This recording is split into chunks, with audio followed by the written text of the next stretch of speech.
While The Long Dark is far from being a horror game, the most terrifying part of this game is the dark secrets of the Langston mine. While the mine has a long history of coal and uranium mining, it's what was intentionally buried below ground that I want to talk about. Technically, we learned about the Langston mine outbreak at the end of the Signal Void tale, but it wasn't until we explored the mine itself in Buried Echoes that we saw where the outbreak occurred and the aftermath. What caused this outbreak and what were the symptoms?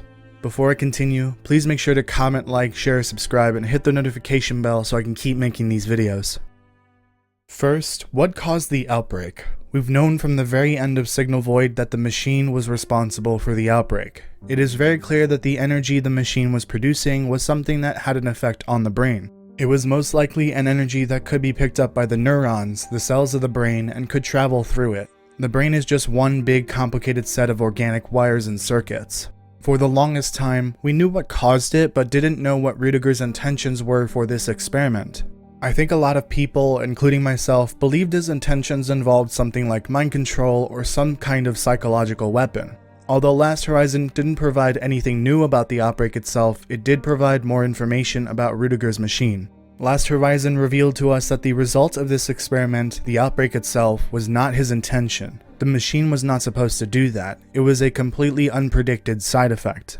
If you want to learn about Rudiger's true intentions and the actual purpose of the machine, you can watch this video called What is Rudiger's New Horizon? It will be linked in the top right of the screen and the description.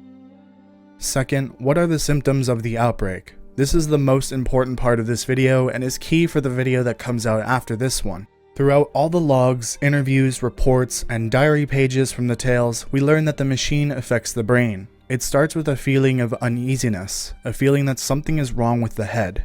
It's been described as a fuzzy feeling, like the lights have been turned off, and like a terrible shadow across the mind.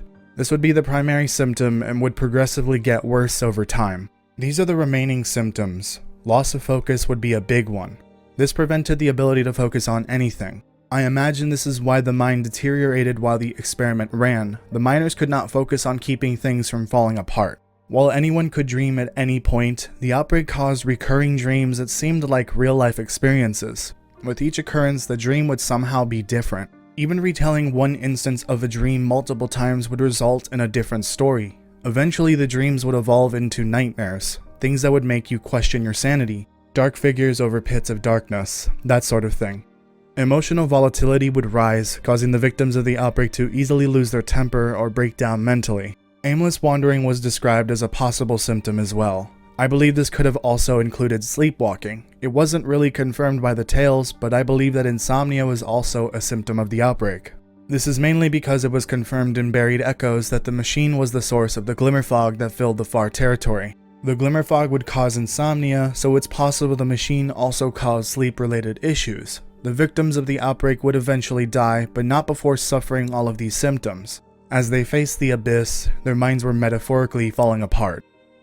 Finally, I want to discuss some of the things that were done to help remedy the effects of the machine.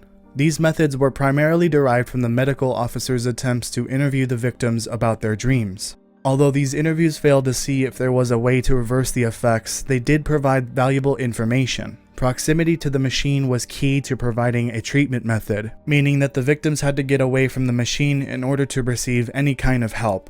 The medical officer prescribed the use of mental games to the victims to help them keep their mind in order. The biggest one was writing. This would help them write down their thoughts and keep their focus. As long as they kept writing, they could continue to refocus themselves and carry on. This is why we see so many handwritten notes across the tales. Some of them were there for record keeping, and some were there to help the victims keep their focus.